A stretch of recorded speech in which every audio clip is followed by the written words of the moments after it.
Rahim. Assalamu alaikum, dear students. Hope you are doing good in the midst of COVID-19 and learning from your home. Today, I'm here, Miss Mamoona Noor, the course instructor of Modern Trends in Miniature Painting. And today I have a topic is Introduction of Text Language in Miniature Painting. Dear student, I would like to tell you first about the language and text, why it is important in painting. ठीक है, क्यों important था और क्यों इसको जो है वो प्रोसीड किया गया, ये मैं आपके साथ आज डिस्कस करूँगी. As you know students, miniature painting are delicate handmade paintings, such smaller in size than a normal painting. It is also called limning, small finely wrought portrait executed on vellum, prepared card, copper or ivory, etc. ठीक है, जब हम portraits की बात करते हैं या जब हम फिगर की बात करते हैं तो उसमें बहुत डिटेल्ड काम जो है वो करते हैं. Now start introduction of text language in miniature painting. First we will discuss about its importance. ठीक है, कि क्यों ये ज़रूरी था और क्यों इसका जो है वो इसको मुतारिफ़ करवाया गया. Medieval India was marked by significant advancement in language, literature and the fine arts. The early medieval period witnessed the growth of many regional languages in India. New styles of painting and innovations in music were other important development of this phase. Okay students, as you know, miniature में पहले तो काम होता रहा है. Historically अगर देखा जाए, मैंने आपके साथ लेक्चर्स में डिस्कस भी किया है. टेक्स्ट की क्यों ज़रूरत पड़ी थी, क्योंकि समटाइम्स उनको लगता था कि जो हम इलस्ट्रेशन बना रहे हैं, क्या हम उसको टेक्स्ट के थ्रू भी प्रेजेंट कर सकते हैं, और दोनों का मिक्सचर लाना जो है वो बेसिकली ज़रूरी था. और मिडीवल इंडिया में जो थे लोगों को बहुत शौक़ था लैंग्वेजेस, लिटरेचर और फाइन आर्ट्स को मिक्स करके और उसकी एडवांसमेंट में काम करने का, उसको प्रमोट करने का. ठीक है, तो इसलिए जो है वो उन्होंने रीजनल लैंग्वेजेस, जो भी उनकी इलाकाई ज़ुबानें थी, उसमें पेंटिंग के साथ साथ, मिनिएचर पेंटिंग के साथ साथ उसको प्रमोट किया गया था. ओके, ये आपके सामने दो इमेजेस हैं, दो पिक्चर्स आपके सामने नज़र आ रही हैं जिनको आप देख सकते हैं, जिसमें जो है वो क्लियरली पोर्ट्रेट और फिगरेटिव काम के साथ साथ जो है वो टेक्स्ट पे भी फोकस किया गया है. ये आपके सामने है, ये देखें ज़रा, जिसमें पर्सपेक्टिव को इग्नोर नहीं किया गया. पर्सपेक्टिव पे अलग मेहनत है, हर चीज़ बहुत जस्टिफाइड है.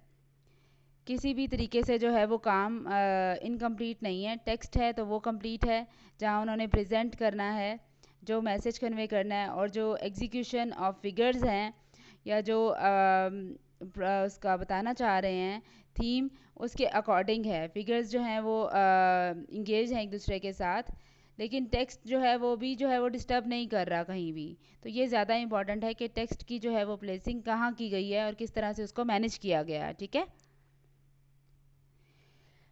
क्योंकि इलस्ट्रेशन में तो लोग काम कर ही रहे थे, और वो पहले भी कर रहे थे और बाद में भी करते रहे हैं.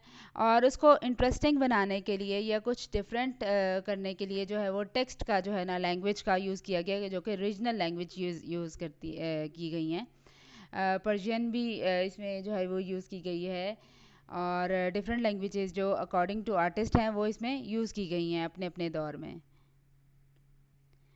The Rajput rulers gave a tremendous boost to the growth of regional languages and literature, while Sanskrit continued to be the main language for writing during this period. Pali and Prakrit were also used. Some of the earliest works in Gujarati, Bengali, Marathi can be traced to this period. The literature of this period covers a wide range of themes. अच्छा, themes के according जो था वो text को और writing को put करते थे. समटाइम्स किसी की पोइम, किसी राइटर की पोइम को वो कर देते थे, साथ एग्जीक्यूशन में ले आते थे. लैंग्वेजेस को बेसिकली जो था ना, राजपूत रूलर्स ने इसको सबसे ज़्यादा प्रमोट किया है. ठीक है, संस्कृत में और डिफरेंट लैंग्वेजेस में जो भी रीजनल थी, और पर्शियन को भी जो है वो इसमें किया गया है. गुजराती, बंगाली, मराठी, इन सब को जो है वो स्टार्टिंग के काम में आप देख सकते हैं।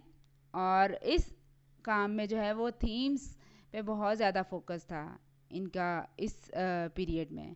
ठीक है, जिस तरह के थीम्स होते थे उसी तरह के साथ साथ टेक्स्ट जो है वो प्रेजेंट किए जाते थे। During this period south Indian witnessed translation of many important works from Sanskrit into regional languages, the growth of literature in Tamil, Sanskrit, Kannada, and Telugu. Sanskrit language had considerable influence on many regional languages including Malayalam. ठीक है, तो translation से काम इनका जो है वो start हुआ था कि बहुत सारे लोग जो हैं वो हर ज़बान तो नहीं समझ सकते, तो उसको जो है वो ट्रांसलेट करके एक्सप्लेन किया जाता था जो भी उनकी रीजनल लैंग्वेज थी उसमें। ठीक है, उसके बाद जो है वो तमिल, संस्कृत, कनाडा और तेलुगु में भी जो है लिटरेचर को बहुत ज़्यादा प्रमोट किया गया था। संस्कृत लैंग्वेज जो थी कंसिडरेबल, उसको जो है वो बहुत ज़्यादा मुतासर किया जाता था उस लैंग्वेज के साथ। बाकी लैंग्वेजेस के जो है ना निस्बत संस्कृत पे बहुत ज़्यादा फोकस था। और इसके बाद जो है मलयालम जो है वो इलाकाई जो ज़ुबान है उसको भी जो है वो प्रमोट किया गया था। ग्रेजुअली मैं आपके साथ पेंटिंग्स भी शेयर करूँगी। सबसे पहले हम थोड़ा सा डिस्कस कर लें साथ the old tradition of decorating walls of temples and places with murals, painting on walls, ceiling or other large permanent surfaces became popular during this time. Miniature paintings such as small paintings executed with great details developed because of the efforts of the Jain monks of western India and painters of Bengal during the 9th and 11th centuries. The illustration of small text on palm leaves with miniature paintings began in this period. Rajput rulers were great patterns of the great art of painting. Okay students, जितने भी हमें जो है वो temples पे काम मिले हैं for the purpose of decoration या म्यूरल्स पे जितना भी काम हुआ हुआ है वॉल पे या सीलिंग पे, वो सारा बहुत डेकोरेटिव है। ठीक है, जितना भी पुराना और वो ओल्ड ट्रेडिशन में है उसी तरीके को उन्होंने जो है वो प्रमोट किया है। और उनका भी सोर्स ऑफ कम्युनिकेशन यही था कि जो था प्रेजेंट करते थे वो, ताकि जो है वो उनकी जनरेशन भी इसको देख सके कि वो उस दौर के लोग किस तरह से काम करते थे। तो ये उनका प्रिजर्व करने का तरीका भी था कि उनकी जो जनरेशन है, आने वाले लोग हैं, वो इसको देखें और इसको प्रमोट करें। और मिनिएचर पेंटिंग में जो है वो बंगाल का जो पेंटर्स थे उन्होंने बहुत ज़्यादा जो है वो इस पे काम किया है। और इलस्ट्रेशन में जो है वो माइन्यूटेस्ट डिटेल्स मिनिएचर के साथ साथ ये नहीं था कि फ़ॉन्ट बहुत बड़ा कर दिया गया था, फ़ॉन्ट भी मिनिएचर के अकॉर्डिंग स्मॉल साइज़ में ही था, right. Basically as you see in this slide, text को जो है वो बहुत बैलेंस किया जाता था फिगर्स के साथ साथ ना, ऐसे नहीं है कि बहुत वो पेंटिंग को पेंटिंग का पार्ट के तौर पे जो है उसको प्रेजेंट करते थे। जितना भी टेक्स्ट या लैंग्वेज लिखी जाती थी मिनिएचर पेंटिंग के साथ साथ, तो उसको कंपोज ही इस तरीके से करते थे कि वो पेंटिंग का पार्ट लगे, अलग से नहीं लगे कि टेक्स्ट जो है वो अलग से पुट किया हुआ है। ओके, ये आपके सामने है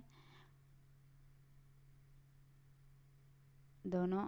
जो भी कंसेप्चुअल पेंटिंग भी इवन वो करते थे ना या कुछ भी बताना चाहते थे, अब इसमें सिंपल जो है वो कन्वर्सेशन है जिसको टेक्स्ट के साथ जो है एक्सप्लेन किया गया है। राइट साइड पे जो आपके सामने पेंटिंग है ना इसमें, ठीक है, सिंपल कलर्स हैं, डिसेंट जो है वो सॉफ्ट कलर्स जो है वो उसके साथ प्रेजेंट किया गया है। रॉयल ब्लू कलर जो है वो ज़रूर यूज़ करते थे कहीं ना कहीं उसको हाईलाइट करने के लिए। ठीक है, बहुत ज़्यादा ब्राइट कलर्स नहीं है, रेड और ग्रीन के कॉम्बिनेशन के साथ और डल बैकग्राउंड के साथ बहुत अच्छे से कंपोज किया गया है। एक्चुअली में स्टूडेंट्स उनका पर्पज़ यही होता था कि जो भी इलस्ट्रेशन वो कर रहे हैं या जो भी टेक्स्ट उसमें पुट कर रहे हैं ना, उसको जो है वो पेंटिंग का पार्ट बनाया जाए, ना कि वो अलग से लगे। तो पेंटिंग को इंटरेस्टिंग बनाने के लिए और अवेयरनेस देने के लिए जो था इन टेक्स्ट को यूज़ किया गया था। जो भी लिटरेचर का जो पार्ट था उसको मिसिंग नहीं किया था उन्होंने अपने आर्ट और मिनिएचर के साथ साथ। Now move on to Mughal period. The Mughal emperors contributed significantly to the cultural development in this period. They followed a syncretic approach, Hindu and Islamic traditions intermingled and led to remarkable changes in different cultural fields.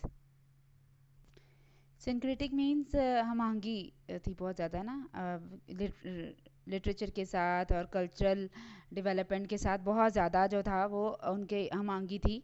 और इसी तरह हिंदू और Islamic traditions में भी जो है वो intermingled थे, दोनों को मिक्स करके जो है वो रिमार्केबल चेंजेस जो थी वो प्रेजेंट की गई थी मुगल्स की तरफ से। ठीक है, Sanskrit continued to flourish and commentaries were written on classical texts. Persian, Turkish, and Arabic were also used. Among the important works of this period are Babarnama, which give an insight into the ruler of these Mughal emperors. Akbar's court had several luminaries from the literary field. He established a library and a department for the translation of Sanskrit works such as Ramayana, Mahabharata, and Panchatantra. Right Mughal period में बहुत ज़्यादा काम इसलिए हुआ क्योंकि इसमें बहुत ज़्यादा लोग अकबर जो था वो बहुत ज़्यादा इंटरेस्ट लेते थे। आर्ट में बहुत ज़्यादा इंटरेस्ट था और हर चीज़ को बहुत कीनली और डिटेल्ड में जो है वो काम करवाते थे। जितने भी कमीशन पेंटर्स उनके पास थे, उन्होंने पर्शियन, टर्किश, अरबिक इन तीनों लैंग्वेजेस को जो है वो अपनी इलस्ट्रेशन में यूज़ किया है। और बाबरनामा में आप देख सकते हैं बहुत ज़्यादा मुग़ल एम्परर्स का जो है ना उसमें विज़न है और लिटरेचर के साथ है, जिसमें बहुत ज़्यादा जो है वो काम किया गया है। और अकबर कोर्ट में जो है वो जितनी भी लिटरेरी काम जो सारा हुआ है उसमें जो है वो ज़्यादातर लैंग्वेजेस को ट्रांसलेट करके जो है वो किया गया है, जिसमें सारी लैंग्वेजेस को प्रमोट किया गया है बाकी लैंग्वेजेस के साथ साथ। The first Persian Sanskrit dictionary called Parsi Prakasha was also compiled during this region. ठीक है, डिक्शनरी भी इन्होंने प्रोड्यूस करवाई थी। Jahangir तुस्के Jahangiri was an autobiographical account of his life. He was a great scholar of Persian, Turkish and Hindi. Abdul Hamid Lahori, a court historian of Shah Jahan, wrote the Pachahnama. Dara Shikoh, the oldest son of Shah Jahan, was also a great scholar who translated the Bhagavad Gita and the Upanishads into Persian. Aurangzeb did not have any interest in poetry and literature. Shahjahan ने बहुत ज़्यादा interest जो है वो लिया था, लेकिन औरंगज़ेब ने बिल्कुल कोई इंटरेस्ट नहीं लिया। और जहांगीर ने तो बहुत ज़्यादा काम किया हुआ है ना। ठीक है, जितनी भी लैंग्वेज इसको प्रमोट करना, ट्रांसलेट करना, उनको कन्वर्ट करके मिनिएचर के साथ जो है वो इंटरलिंक करना जो है ये इन मुग़ल एम्परर्स का काम था। ये आपके सामने हैं दो इमेजेस, जिसमें जो है वो क्लियरली इंस्ट्रक्शंस के साथ जो है वो टेक्स्ट को ऐड किया गया है। ऐसे नहीं है कि बिला वजह उसमें जो है वो कर दिया गया है, उसको relevant to image, relevant to theme जो है वो इनकॉर्पोरेट किया गया है। अच्छा स्टूडेंट्स, मैं आपको यहाँ एक बात बताती चलूँ कि जो भी वो थीम लेते थे, जिस तरह की भी इलस्ट्रेशन करते थे, उसको उसके अकॉर्डिंग पूरा सिनेरियो क्रिएट करते थे। पूरी कॉम्पोजिशन जो है वो उसी के अकॉर्डिंग होती थी। ठीक है, फोरग्राउंड में भी इसी तरह काम करना, बैकग्राउंड में काम करना, मिडिल ग्राउंड में पर्सपेक्टिव के साथ शो करना, जिस तरह से भी था, ये सारा जो है वो आप देख सकते हैं इसमें कि वो सारा जो है वो इंटरलिंक था आपके होता था थीम के साथ साथ, जिस तरह से भी वो काम करना चाहते थे। और ओल्ड पेपर्स जो थे जिस तरह से वो यूज़ करते थे वॉश के साथ, और उसको प्रिजर्व करने का तरीका कि अभी जो है कितने साल गुजर गए, कितने 100 साल गुजर गए हैं और अभी तक हम इसको अच्छी फॉर्म में देख सकते हैं। कलर्स भी जो हैं वो बहुत ज़्यादा फेड नहीं हुए हुए, क्योंकि वो बहुत ज़्यादा मेहनत करते थे इन चीज़ों पे। राइट, आपके सामने है। Okay, move on to next slide. Under the Mughals, painting represented a blend of Indian and Persian styles. Miniature paintings were generally used to illustrate books, portraits, scenes of court life, wildlife, and hunting scenes, and illustration of battles were the dominant themes of these paintings. Akbar established royal workshops of Karaknas, where painters from different regions could work together. अच्छा जी, Mughal period में जो था Indian और Persian style को mix करके जो है उस पे बहुत ज़्यादा काम किया गया था। यूजुअली उनके थीम्स जो थे कोर्ट सीन्स होते थे, वाइल्ड लाइफ, हंटिंग सीन्स और जो भी उनकी एक्टिविटीज़ होती थी ना प्लस उसको प्रेजेंट करते थे। लव सीन्स भी ज़ाहिरी बात है उसमें इंक्लूड होते थे। पर्सपेक्टिव बहुत स्ट्रॉन्ग दिखाते थे, बहुत इंटरेस्टिंग और स्ट्रॉन्ग और थीम के अकॉर्डिंग होता था कि उनके जो कपल अगर बैठा हुआ है तो उसके साथ जो था पर्सपेक्टिव जो है वो बहुत अच्छा कॉम्बिनेशन में है, यानी कि बहुत ज़्यादा ब्राइट कलर्स में। और इलस्ट्रेशन जो थी डिफरेंट तरीक़ों से दिखाते थे और जो भी उनके बैटल सीन्स थे उसको भी वो जो है अपनी पेंटिंग्स के थीम का हिस्सा बनाते थे। और अकबर ने जो है वो वर्कशॉप्स बहुत सारी करवाई थी जिसमें जो है वो डिफरेंट रीजन के जो लोग थे वो सारे इकट्ठे होके पेंटर्स जो थे वो इकट्ठे काम करते थे, एक प्लेटफॉर्म पे लेके आया था।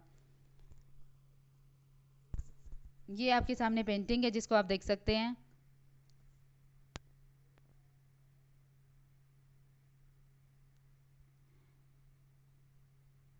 ये आपके सामने है। यूरोप में बहुत रोशनी इल्म हुनर है, हक ये है कि बे चश्मा ओ हेवा है ये जुल्मात।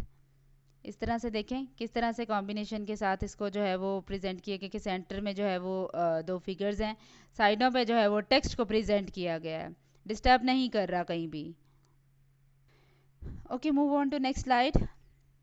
Book illustration developed as an individual art.